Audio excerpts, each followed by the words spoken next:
Welcome to pro tips. Please like, share and subscribe. Focus कर रहे हैं। Okay Jyoti sir, thank you so much जुड़ने के लिए, बढ़िया तरीके से मार्केट समझाने के लिए। धन्यवाद।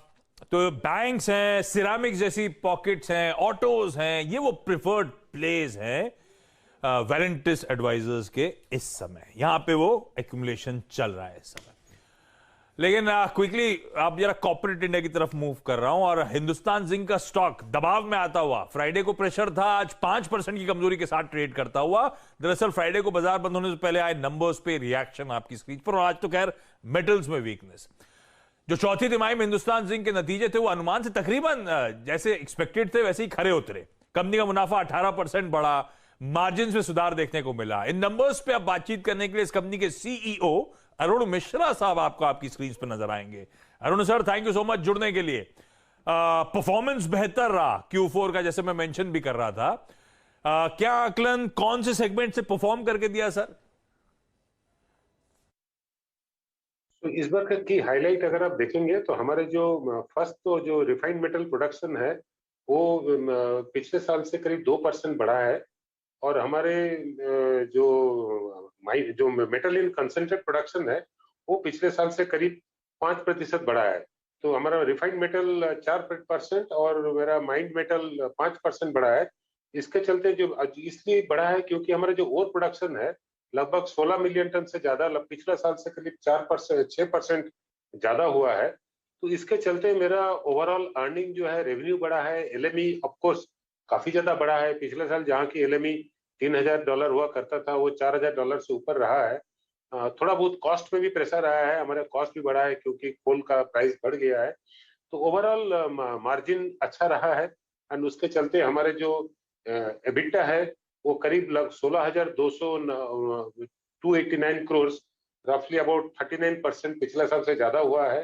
और जो नेट प्रॉफिट है 9,630 करोड़, जो पिछले साल का मुकाबले कभी 21% ज्यादा हुआ है। मोटा मोटी ये मेरा ओवरऑल रूपरेखा है फाइनेंशियल रिजल्ट। अरुण जी, एक और चीज़ है, एनएमई प्राइसेस काफ़ी स्ट्रांग रहे हैं, आपका प्रोडक्शन जिंक का काफ़ी स्ट्रांग रहा है। एग्जैक्टली जो आपके जिंक डिवीजन है सर, वहाँ परफॉर्मेंस कैसी रही है, कुछ थोड़ा सा इसके बारे में बताएंगे आप? It has performed well because we have not only produced more, हमारे जो डोमेस्टिक मार्केट शेयर है वो बढ़ करके लगभग 83% तक, मतलब इंडिया का सारे कंजम्पशन का 83% जिंक जो है हिंदुस्तान जिंक ने सप्लाई किया है। ओवरऑल जिंक सेक्टर ग्लोबली थोड़ा सा प्रेशर में है क्योंकि एनर्जी प्राइसेस ज्यादा होने के चलते काफी सारे कस्टम स्मेल्टर वो ऑपरेट नहीं कर पाए। स्पेशली यूरोप में एनर्जी प्राइसेस और गैस का क्राइसिस जो है वो स्मेल्टर्स को अफेक्ट किया है। उसके चलते एलएमई जो है लगातार हाई रहा है।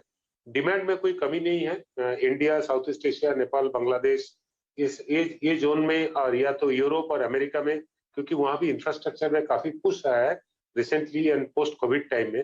तो जिंक का डिमांड में कोई कमी नहीं है। जिंक का एलएमई हाई है, काफी दिन तक रहेगा, अभी लगभग 1 क्वार्टर तो रहना चाहिए। जबकि रशिया यूक्रेन क्राइसिस से जो गैस का प्रॉब्लम आया है यूरोप में, वो जब तक ये क्राइसिस सॉल्व नहीं होता है वो भी प्रेशर रहेगा। So if I look at sector, हमारे लिए डिमांड अच्छा है। चलिए sir, thank you so much जुड़ने के लिए। कॉन्ग्रेचुलेशन डिसेंट परफॉर्मेंस के लिए। हाँ, ये जरूर है कि आज मेटल्स प्रेशर में तो वीरू थोड़ा सा दबाव, लेकिन कुछ स्टॉक स्पेसिफिकली मेंशन करना चाहता हूं। अब जो वीकनेस थोड़ी सी बढ़ रही है, टाटा कम्युनिकेशन, अब तक फोकस था लोअर लेवल से जिन पॉकेट्स में रिकवरी बड़ी स्ट्रांग थी।